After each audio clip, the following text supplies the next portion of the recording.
Hello everyone. आज हम लोग सिंगल प्लेट क्लच का न्यूमेरिकल देखेंगे। सिंगल प्लेट क्लच के बारे में मैं प्रीवियस वीडियो में बता चुका हूँ। Single plate clutch, multi plate clutch, diaphragm clutch, इन सब के बारे में, कोन क्लच इन और सेंट्रीफ्यूगल क्लच, ये सब आपको प्रीवियस वीडियो में मिल जाएगा। तो अभी हम लोग न्यूमेरिकल देखते हैं सिंगल प्लेट क्लच का, ठीक है।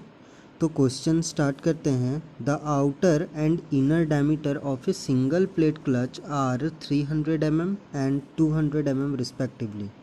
कि जो आउटर और इनर डायमीटर है एक सिंगल प्लेट क्लच का, वो कितना है? 300 mm और 200 mm है डायमीटर, है ना। इनर, आउटर और इनर डायमीटर।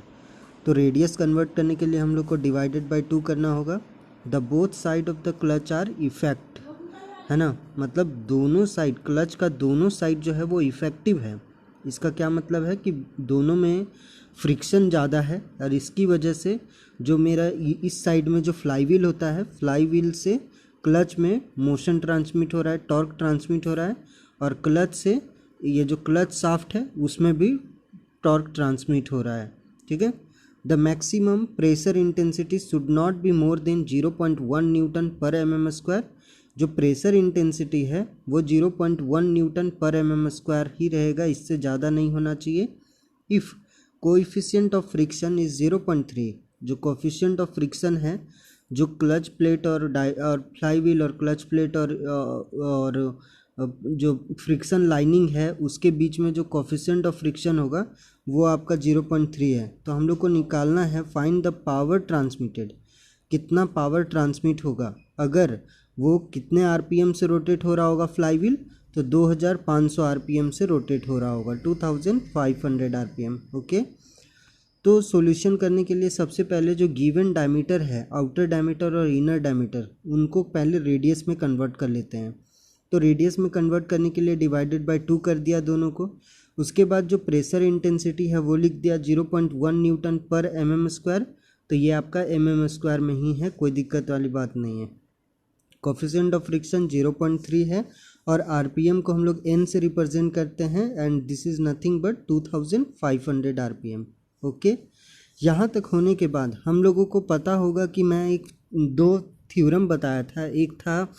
एक को हम लोग बोलते थे यूनिफॉर्म वियर थ्योरी और एक यूनिफॉर्म प्रेशर थ्योरी। एक यूनिफॉर्म वियर थ्योरी और एक यूनिफॉर्म प्रेशर थ्योरी बताया था, जिसमें यूनिफॉर्म वियर थ्योरी में जब बताया था और एक यूनिफॉर्म प्रेशर थ्योरी, तो वियर थ्योरी में था कि वियर थ्योरी में क्या था कि प्रेशर और रेडियस का प्रेशर और रेडियस का प्रोडक्ट जो है वो कांस्टेंट होता है यूनिफॉर्म वियर थ्योरी में।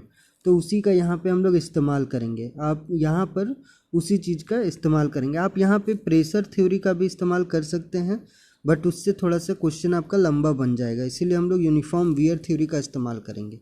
देखिए, एक लाइन पॉइंट आपके लिए लिखा हुआ है कि we know that the wear out at the inner surface will be less than the outer surface. कि जो इनर सरफेस में जो वियर होगा, जो फ्रिक्शन लाइनिंग के इनसाइड का बात कर रहा है, कि जो उस साइड में वियर होगा वो क्या होगा inner surface will be less than the outer surface, कि आउटर सरफेस में वियर ज़्यादा होता है as compare to inner surface. So maximum pressure intensity will be on the inner surface, मतलब प्रेशर इंटेंसिटी जो है वो इनर सरफेस में ज़्यादा होना चाहिए, ठीक है। क्या बोल रहा है कि we know that the wear out at the inner surface will be less than the outer surface. Inner surface में कम वियर होगा as compare to outer surface, इसीलिए जो मैक्सिमम प्रेशर इंटेंसिटी है वो इनर सरफेस में होना चाहिए, ठीक है, क्योंकि इधर वियर कम हो रहा है तो ज़्यादा प्रेशर होगा। So considering the condition of uniform wear, ऐसा इसलिए है इसको हम लोग यहाँ पे ब्रैकेट में लिख सकते हैं, according to the uniform wear theory, है ना। According to the uniform wear theory से हम लोग ऐसा कह सकते हैं। जैसे कि आपको यहाँ दिख रहा होगा, यूनिफॉर्म वियर थ्योरी में जो कंडीशन आता है वो क्या आता है कि प्रेशर और रेडियस का प्रोडक्ट जो है वो कांस्टेंट होगा। तो जैसे जैसे आप रेडियस को बढ़ाइएगा, जैसे जैसे रेडियस बढ़ेगा तो क्या आएगा, आपका प्रेशर क्या होगा, घट जाएगा। और रेडियस जितना कम रखिएगा तो इनर सरफेस का मतलब है कि रेडियस कम है, तो कम है रेडियस तो प्रेशर ज़्यादा होगा, और रेडियस जैसे आउटर रेडियस में जैसे ही आएंगे तो प्रेशर कम हो जाएगा। तो इसीलिए बोल रहा है कि इनर सरफेस में प्रेशर ज़्यादा है, maximum pressure intensity will be on the inner surface and this statement is written according to the uniform wear theory. Okay, इसके बाद हम लोग ये इस इक्वेशन का यूज़ कर रहे हैं कि pressure into radius is equal to constant and what is your pressure, you have given 0.1 newton per m square. तो 0.1 multiplied with 100, what is 100, 100 is nothing but a radius R, है ना। अब वो रेडियस इनर सरफेस का होगा ना outer surface का होगा, तो ऑब्वियस है इनर सरफेस का होगा, क्योंकि हम लोग को मैक्सिमम प्रेशर यहाँ लेके चलना है। और मैक्सिमम प्रेशर कहाँ पे होगा, इनर सरफेस में होगा maximum pressure, because of the अभी हम लोग देख चुके हैं यूनिफॉर्म वेयर थ्योरी के अकॉर्डिंग। तो यहाँ पे 0.1 मल्टीप्लाइड विथ 100 हो गया, और वो क्या है, कांस्टेंट है, कांस्टेंट है। तो इस कांस्टेंट का वैल्यू आ जाएगा ना, 0.1 को जब 100 से मल्टीप्लाई करेंगे तो कितना आ जाएगा, 10 आएगा। तो कांस्टेंट इज इक्वल टू कितना हो जाएगा, 10। तो c इज इक्वल टू 10 आ चुका है, ठीक है, c इज इक्वल टू 10 आ चुका है। अब जैसे ही आपका c 10 आ गया, उसके बाद एक्सियल लोड कितना, आखिर एक्सियल लोड पड़ेगा। ये एक्सियल लोड क्या होता है, एलोंग द एक्सिस, ठीक है, एक्सियल लोड क्या होता है, एलोंग द एक्सिस कितना लोड पड़ेगा, उसको हम लोग एक्सियल लोड कहेंगे। तो एक्सियल लोड निकालने के लिए क्या होता है कि इस C को हम लोग क्या लिख सकते हैं, देखिए C का फॉर्मूला यहाँ क्या था, PR। तो यहाँ C के बदले आप PR प्रेशर और रेडियस भी लिख सकते हैं, ठीक है, P इंटू R इसके बदले लिख सकते हैं। बट चूंकि हम लोग C निकाल चुके हैं, तो यहाँ डायरेक्टली C का बदले आप यूज़ कर सकते हैं। तो 2 पाई C R1 minus R2, R1 minus R2 जो आपका रेडियस है, outer radius minus inner radius. तो 2 पाई C R1 माइनस R2, 2 पाई का वैल्यू क्या होगा, 3.14 एंड C आप लोग 10 निकाल चुके हैं, तो 10 और outer radius 150 and inner radius is 100। After calculating all this you got 3140 Newton. तो ये आपका एक्सियल लोड आएगा। जैसे ही आपका एक्सियल लोड आ गया है, तो एक्सियल लोड आने के बाद आप एक्सियल लोड की मदद से क्या निकाल सकते हैं, टर्निंग टॉर्क निकाल सकते हैं, टॉर्क निकाल सकते हैं। अब टॉर्क यहाँ से निकालने के लिए T is equal to N mu WR1 plus R2 by 2, where N क्या है, N है कि आपका कितना साइड इफेक्टिव है। अगर यहाँ पे चूंकि क्वेश्चन में लिखा हुआ था कि both side of the clutch are effect, ठीक है, क्लच का दोनों साइड जो है वो इफेक्ट है, इफेक्टिव है, तो यहाँ पे इसीलिए N के बदले हम लोग 2 लिखेंगे। अगर वहाँ नहीं लिखा रहता वो लाइन, तो N के बदले 1 लिखते या फिर N लिखते ही ना, ठीक है, N के बदले 1 लिखते हैं।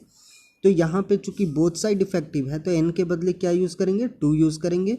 म्यू क्या है, mu is nothing but coefficient of friction, और ये जो W है, W is axial load that we have calculated earlier, ठीक है। और R1 plus R2 by 2, and ये क्या है, आपका इफेक्टिव रेडियस है, आउटर रेडियस और इनर रेडियस का प्रोडक्ट बाई 2, इक्विवेलेंट रेडियस आप कह सकते हैं इसको। हो गया, तो N के बदले आप 2 यूज़ करेंगे, because both side are effective, क्योंकि दोनों साइड इफेक्टिव है, ठीक है। तो यहाँ पुट कर दीजिए, तो टर्निंग टॉर्क आ जाएगा 2 इंटू 0.3 मल्टीप्लाइड विथ 3140। तो यहाँ मल्टीप्लाई का साइन छुटा हुआ है, आप लिख लेंगे मल्टीप्लाइड विथ 3140, R1 का बदले 150, R2 100 divided by 2, and finally you got this amount, ठीक है। तो आपको ये मिलेगा आपको, और जब आप कैलकुलेट इसको कीजिएगा तो ये न्यूटन mm में आपको ये मिलेगा। टर्निंग टॉर्क है ये, टॉर्क मतलब फोर्स इनटू परपेंडिकुलर डिस्टेंस का यूनिट होगा। तो यहाँ पे आपको न्यूटन फोर्स और परपेंडिकुलर डिस्टेंस mm में आप डिस्टेंस ले रहे हैं, तो ये आएगा। अगर आप इसको मीटर में करना चाहें तो इसको आप 1000 से डिवाइड कर सकते हैं, एंड डिवाइड करने के बाद 235.5 न्यूटन मीटर आ जाएगा। ओके, 235.5 न्यूटन मीटर आ जाएगा। ट्रांसमिटेड पावर जैसे ही आप निकालना चाहेंगे, ट्रांसमिटेड पावर, तो ट्रांसमिट पावर निकालने के लिए क्या करना पड़ेगा, 2 पाई NT/60। हम लोग जब भी पावर निकालते हैं ये फॉर्मूला से हम लोग निकाल सकते हैं, 2 पाई NT/60, वेयर N क्या है, RPM, T क्या है, टॉर्क, ठीक है, 2 पाई NT/60। तो 2 इंटू 3.14, पाई का वैल्यू 3.14, N का वैल्यू क्या आ जाएगा, 2500 गिवन है क्वेश्चन में, और T का वैल्यू आप यहाँ कैलकुलेट कर चुके हैं, T का वैल्यू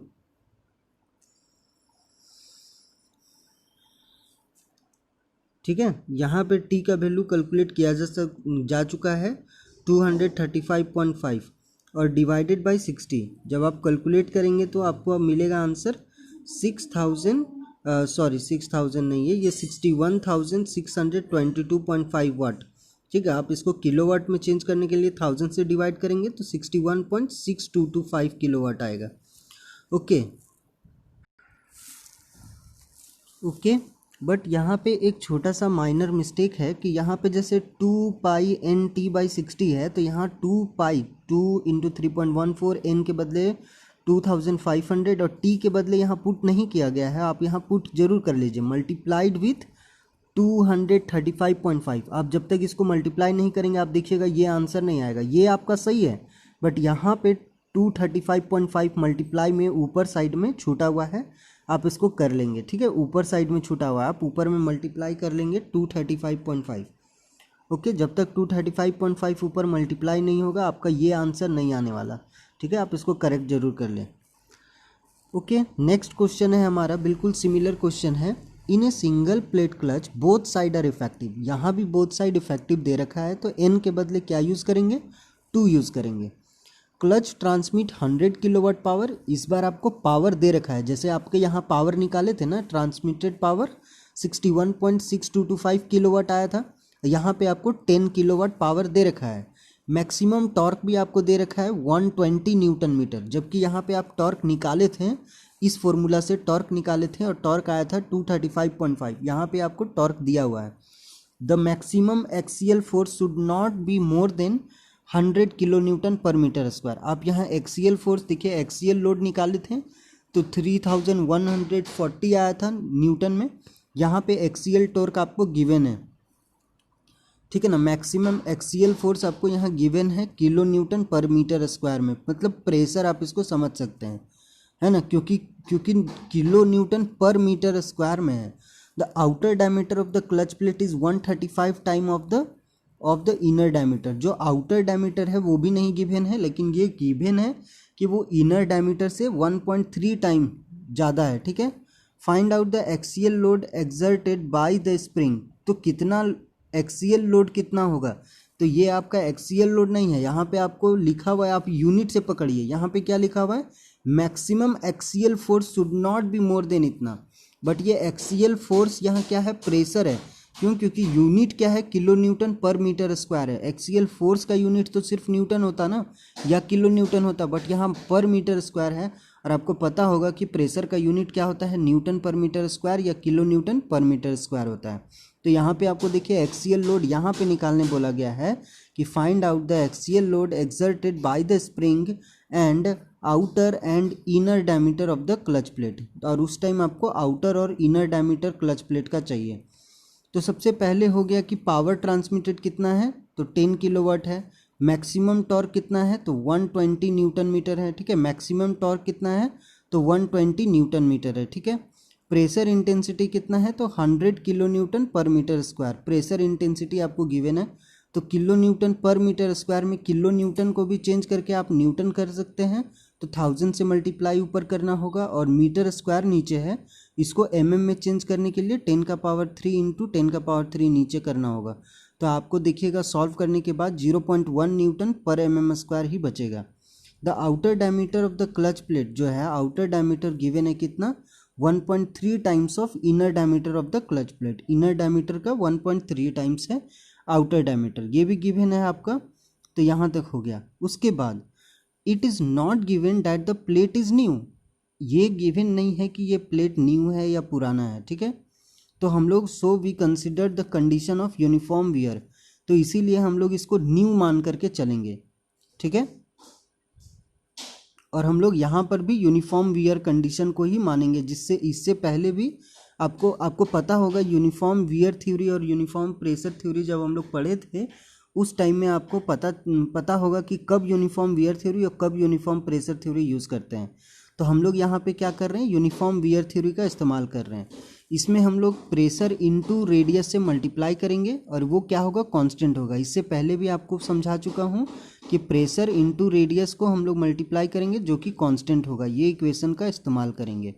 और यहाँ पे प्रेशर आपका गिवन है ना, तो देखिए प्रेशर 0.1 न्यूटन पर mm स्क्वायर में गिवन था, तो 0.1 यहाँ पुट कर दिया। R2 रेडियस पता है क्या, इनर रेडियस नहीं पता है, तो R2 रह गया। तो जो कांस्टेंट है C, वो C इज इक्वल टू कितना आ जाएगा, 0.1 R2, 0.1 R2। उसके बाद जो एक्सियल लोड है, एक्सियल लोड निकालने के लिए क्या फॉर्मूला है, तो आप यहाँ देख लीजिए, इससे पहले जब सॉल्व किए थे तो एक्सियल लोड निकालने के लिए इस फॉर्मूले का इस्तेमाल किए थे, 2 पाई सी R1 माइनस R2। तो यहाँ भी आप क्या करेंगे, 2 पाई सी R1 माइनस R2 यूज़ करेंगे, 2 पाई सी R1 माइनस R2। तो 2 पाई तो चलिए 2 इंटू 3.14 हो गया, सी का वैल्यू यहाँ से 0.1 R2 हो गया। और इस R1, ये जो R1 है, ये R1 क्या है, आउटर रेडियस है। एंड आउटर रेडियस के लिए क्या गिवन है कंडीशन, कि outer radius is nothing but 1.3 times of inner radius, 1.3 times of inner radius. देखिए यहाँ पे ये स्टेटमेंट लिखा हुआ है ना आउटर रेडियस के बारे में, तो अगर ये डायमीटर के लिए लिखा हुआ है तो रेडियस के लिए भी यही होगा, इतना ही टाइम। तो इसीलिए 1.3 times of inner radius R2। तो R2 यहाँ दोनों जगह हो गया, और बाहर भी R2 है, तो दोनों R2 को बाहर निकाल दीजिए, तो R2 स्क्वायर हो जाएगा, R2 स्क्वायर हो जाएगा। और यहाँ पे 1.3 माइनस 1 कितना आ जाएगा, 0.3। और फिर पूरा आप सॉल्व कीजिए कैलकुलेटर से, तो जब आप इसको सॉल्व करेंगे तो क्या आएगा, 0.1884 R2 का स्क्वायर। इसको हम लोग एक इक्वेशन मान लेते हैं 2, और ये इसको हम लोग इक्वेशन 1 मान चुके हैं। इसके बाद हम लोग क्या करते हैं, टॉर्क का फॉर्मूला लगाते हैं। इससे पहले जो क्वेश्चन में टॉर्क का फॉर्मूला था, बिल्कुल सेम वही फॉर्मूला लगेगा। Torque is equal to N, N क्या है, कितना इफेक्टिव है सरफेस, तो दोनों सरफेस इफेक्टिव है, तो N is equal to 2। Mu क्या है, coefficient of friction, W load है, R1 plus R2/2 effective radius कह सकते हैं इसको। तो सॉल्व कीजिए इसको, 2 इंटू म्यू 0.3 और डब्लू कितना आया, तो देखिए डब्लू ऊपर में 0.1884 R2 का स्क्वायर, तो 0.1884 R2 का स्क्वायर, फिर R1 प्लस R2/2, R1 फिर outer diameter, outer diameter is equal to क्या होगा, 1.3 times of inner radius, inner radius. तो inner radius 1.3 times of outer radius, plus में R2 is inner radius divided by 2। आप इसको calculator से solve कर लीजिए। सॉल्व करने के बाद आपको क्या आएगा, 0.12996 R2 का क्यूब, ठीक है, R2 का क्यूब, क्योंकि R2 स्क्वायर बाहर में था और यहाँ से एक और R2 कॉमन लेके बाहर निकालिएगा तो R2 का क्यूब हो जाएगा। तो आपका टॉर्क जो है वो इतना बचेगा, ठीक है, ये आपका टॉर्क आ गया।